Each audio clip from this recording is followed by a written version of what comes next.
Cameron Smith jumping ship to join Saudi Arabia's LIV Golf Tournament was one of the biggest news stories of the year. The fact that the number 2 ranked player in the world would join a competitor was shocking, to say the least. But it seems like Smith didn't really want that information to be public. He has recently held a grudge against Cameron Percy for that reason, and today we'll be talking all about it. First off, why is Cameron Smith angry at Percy? Cameron Smith's grudge against Cameron Percy goes back to around the time he joined LIV in the first place. Apparently, it wasn't supposed to be a big reveal or anything like that. Smith wanted to announce his entry into LIV at just the right time to make sure it didn't negatively affect his career. However, before he could even plan how he would make the announcement, it was leaked by Cameron Percy. It wasn't just Smith, whose future was accidentally leaked by Percy during a radio interview in August, but also Marc Leishman. Of course, Percy didn't intentionally do this to damage their careers. The topic of the two players just came up, and Percy just blurted out the fact that unfortunately the two had joined LIV. Needless to say, the media went abuzz shortly after Percy's radio interview, and with that, Smith and Leishman were left to deal with the monumental fallout from the leak. They probably didn't even have time to talk to their PR teams beforehand. It was an all-out disaster. The first thing Smith said after the leak was that any sort of news about his future would only be provided by himself, not Cameron Percy. Of course, he eventually had to admit to joining the LIV anyway. Up next, what kind of backlash did Percy receive from Smith? It's safe to say that neither Cameron Smith nor Marc Leishman was all too happy with their big secret being so easily leaked on a radio interview by Percy. As far as the backlash is concerned, Percy lost a very valuable friendship, when it comes to golf at least. The morning after he leaked the news, Percy said he woke up to around 300 messages and missed calls. That was when Percy knew he had truly messed up. He says he could have said something like, "It seems like they're leaving," instead of outright confirming they were leaving. Percy had a close relationship with both of the golfers before this whole debacle, and he said that it was really easy for him to just catch up with either one of them on the golf course or just on the phone. But now, things are very different. Smith no longer practices on the same courses as Percy, and even though Percy has made numerous attempts to call both players, neither of them has returned the calls. Whether it was deserved or not, it doesn't seem like Percy is ever going to be able to repair his relationship with Smith. But is it really his fault for revealing what he had simply heard everyone talking about? Coming up, Smith wins LIV Chicago. Cameron Smith is by far the best golf player in the world that is contracted by LIV right now. Even though some pretty big players have already joined the league, Smith's first event with the Rogue League was the LIV Chicago, and up for grabs was one of the 12 championships that the circuit offers every year. Unsurprisingly, despite a pool of 48 of the best players in the world also competing, Smith easily won the event and took home a massive $6 million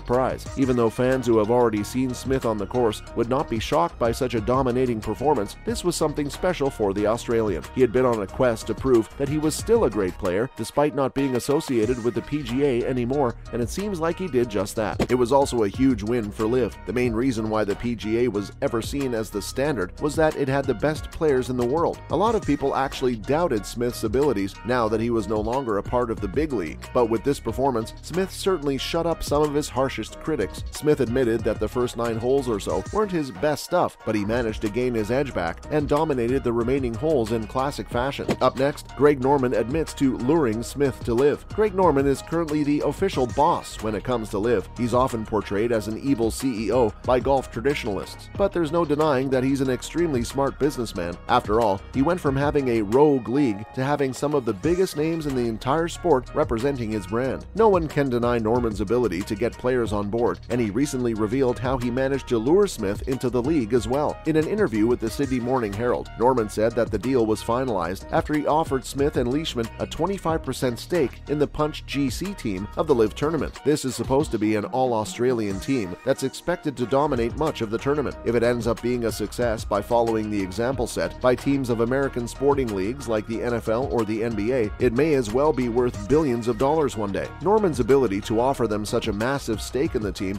was simply too good of an opportunity to skip out. But of course, all of that depends on whether or not the LIV is going to be a successful venture overall. Next, Smith will still play at the Australian Open. The future of Cameron Smith's career outside of the PGA was still under question after the organization took harsh actions against any player that dared to join the LIV Tour. Many European players complained about the commitments they had to make to PGA to still appear in PGA events, and some of those often overlapped with their pre-existing commitments. But as far as Aussie players are concerned, none of them have to worry about being excluded from the Australian Open. Smith is still expected to appear at the Australian Open and the Australian PGA Championship. The Australian Tour doesn't have to strictly follow the rules set by the PGA, even if some of the events might just share a name with the organization. This means that we we might get to see the rebel LIV players go head-to-head against the players who stuck with the PGA despite all of the offers. It's certainly going to be very emotional for some of the players, but it also increases the stakes, as the whole tournament will be based upon league supremacy. It's anyone's guess what happens next. Now, let's take a look at some other related news. First, Jon Rahm denies joining LIV. When players like Cameron Smith and Marc Leishman joined the Saudi-backed LIV Golf League, many fans were truly worried about what's next. This is likely not the end of Greg Norman's quest to get as many top players in the league as possible. In fact, he already has 20 of the top 100 players in the world. But more recently, rumors about Jon Rahm, the 27-year-old Spanish golfer formerly ranked #1 in the world, joined the Rogue League, started spreading as well. However, the Spaniard denied the rumors in a recent statement. He personally responded to an alleged LIV insider on Twitter, reporting on Rahm's apparent dissertation by saying, "You and your sources are wrong." He brushed the rumors aside and pretty much confirmed that there's no chance of him joining LIV, for now at least. Up next, Greg Norman to lobby Congress for LIV. There has been a lot of politics in golf due to the introduction of the LIV Tour, but now it seems like golf is starting to enter the world of politics. LIV CEO Greg Norman has reportedly met with lobbyists in Washington, D.C. His team is all geared up to meet congressmen and women from both major American parties. Apparently, this is a way of countering PGA's alleged non-competitive behavior in regards to LIV, and they may push for some legal changes that may protect LIV or any other sports leagues that would be comparable. However, with how unpopular LIV seems to be among sports fans, it's unlikely that any member of Congress would take the risk of supporting them publicly. Finally, Louis Oosthuizen talks about the LIV ban. Louis Oosthuizen was one of the biggest names to jump ship from the PGA to the LIV earlier this year. The South African player recently spoke about his disappointment with being banned from the President's Cup, one of the most anticipated golf events of the year. He says that it just